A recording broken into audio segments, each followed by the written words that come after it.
What's poppin', ladies and gentlemen? Welcome back to the channel. Now, I'm sure most of you are thinking, Char, where on God's green earth is the solo leveling manhwa chapters? You said you was gonna post them shits. Where are they?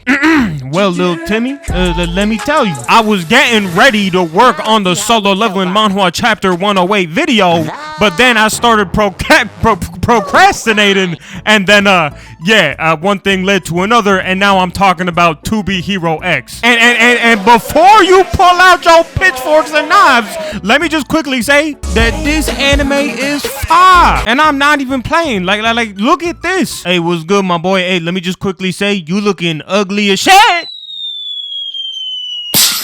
Hey, yo, what the? I promise, even if you don't watch CGI anime, I highly recommend you just stay tuned. So 4K likes if y'all want me covering the rest of the series, and hit it for the one time.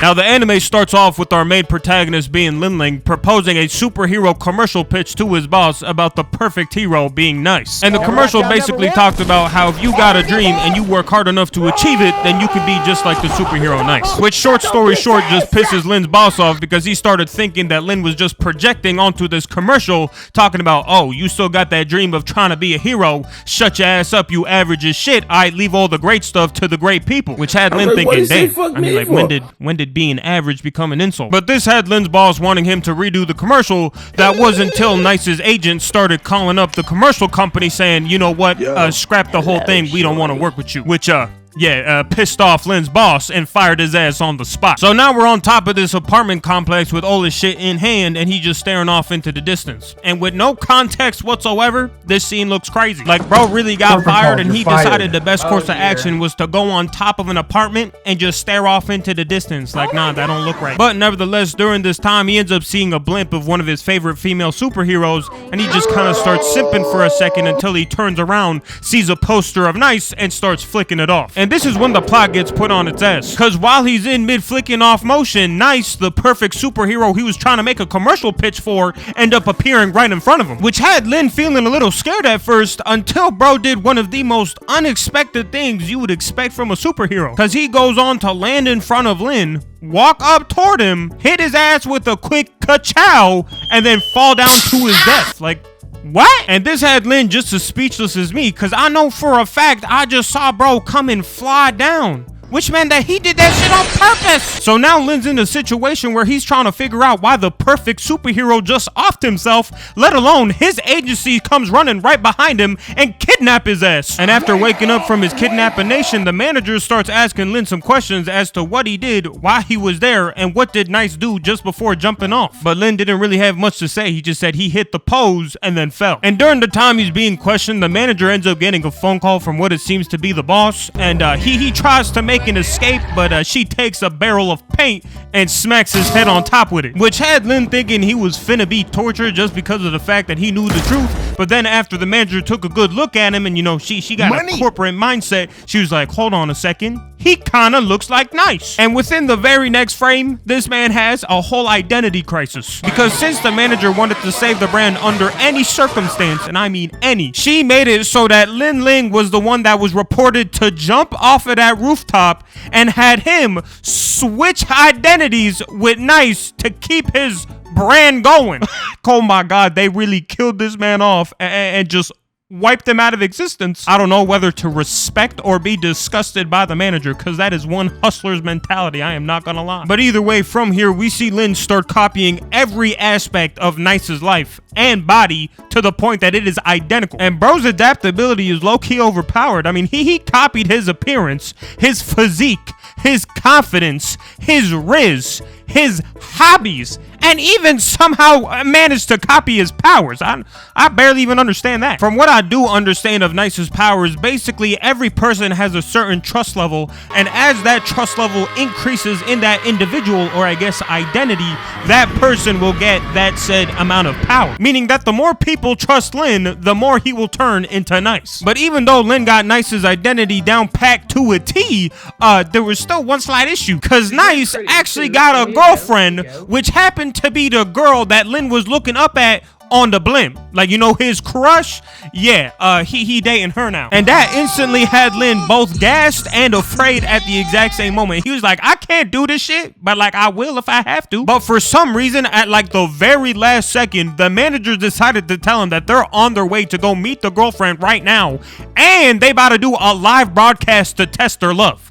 Like, why couldn't you have told me this earlier? So before bro could even plead his case, he gets kicked out the car, rizzes up the girl, and now they're inside the studio. Oh, and would you look at that? The host of the show ended up changing last minute to some dude who was preying on Nice's downfall. I mean, what could go wrong? But they go on to begin the show, and the host hits Lynn with one of the most ridiculous questions off rip. Because he starts asking him, how many commercials has yo shawty been in total, plus the duration of those commercials in total? The manager hearing this question started crashing out. She's like, what the fuck kind of question is that? That's a gotcha question. Even the shawty that did all the commercials was thinking, damn, I don't even know myself. So when the camera turns to Lynn, he just kind of sits there and thinks about it for a second, and then just says 134 commercials with 248 minutes and 45 seconds of runtime. Like, hey, yo, what the fuck? This has the whole room going silent because nobody actually expected this man to get the answer correct. But it turns out that Lynn wasn't only pitching commercials to Nice, he was actually also making all of the shawty's commercials as well. That's why he knew the answer, which, if I'm being so dead ass, is honestly just a bullshit explanation for me. Like, I don't even know how many YouTube videos I've posted on YouTube, and I see that number like every day. So the fact that he knows both the number and the duration, oh nah, he a freak. But with Lynn cooking up the host with that answer, they go on to phase 2 and they start doing a lie detector test. And the reason for this test was basically that the host figured out that there was no possibility that these two were actually in a relationship, so he's just trying to straight up expose their ass. But when the host goes on to ask him if him and shawty are actually in a relationship, Lynn goes on to say, no, she is not my girlfriend. Which had the host thinking, aha, I got your ass. But then replies with, cause she my goddess. Like, oh my god. Which turns out to be true, making our boy a simp. And not just any kind of simp, a mega simp. Which is okay, cause I'm a simp too. Which takes us on to the third and final phase, where we see Lynn's ex-boss appear. And this is when all hell breaks loose. Cause Lynn's ex-boss was brought on in order to expose Nice as somebody that caused this commercial company to go bankrupt, and also made it so that Nice would kind of be the person that took the blame for Lynn Ling's death. The only thing is though, is that when it came time for the host to stir up the story, the boss could give one less of a shit about destroying Nice's image. Instead, he wanted his money, which had the manager in the back again start crashing out for a second time, saying, shut your ass up, we already canceled your contract, you ain't getting shit. Which at that point, I mean, yeah, it was time to fight, so he backhands the shit out the host. Bro then takes out a whip and tries hitting Nice with it, but he grabs his girl and then hits the floor. Goes on to dodge the rest of the whip attacks with straight acrobatics, and then hits him with some type of crazy ass ballet move into a kick, and then sends his ass flying. And brother, do my eyes deceive me? Is he aura farming right now? You already know this pisses off the boss even more, so he starts running at Lynn, but he said, hey, you need to calm your ass down, and hits him with this chop, which unsurprisingly actually pisses him off more, because honestly, telling somebody to calm down always has the reversal effects. Trust me, I've tried it on my girl. It does not go well. And this is when we kind of start getting an explanation as to how the boss actually got his powers. Bro basically got all this energy from the fact that people were scared of getting terminated from their jobs, making the source of all this destructive force from fear, which makes perfect sense to me. I mean, inflation is going crazy. Either way, the boss powers up and starts shooting out termination letters, so Lynn starts running in and hits him with this kick, but the boss eats that shit. So that's got Lynn thinking, oh, I bet you want a little more sauce? How about this? Hits him with a drop kick,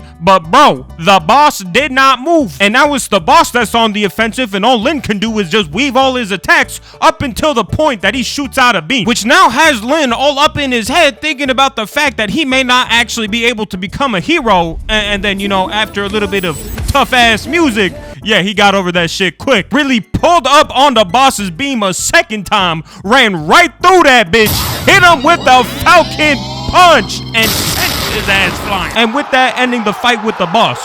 But we are not done yet. Because after defeating his ex-boss and accepting his brand new identity, we see the manager start taking Lynn to his brand new house. And at first, he was liking everything. I mean, the marbled floors, the statue of himself, and just all the luxurious accessories there. But that all quickly changed when he got to his bed and saw that his girlfriend, the one he was just with at the TV studio, dead. And let me just say this, even if you go on to watch the second episode, you still gonna have questions. Thank you guys for watching the video till the end. I really do appreciate it. 4K likes if y'all want me keeping up with the series, or at least the fights, because I'm not gonna lie, the animation goes stupid. And I will see y'all on the next one. Bye-bye.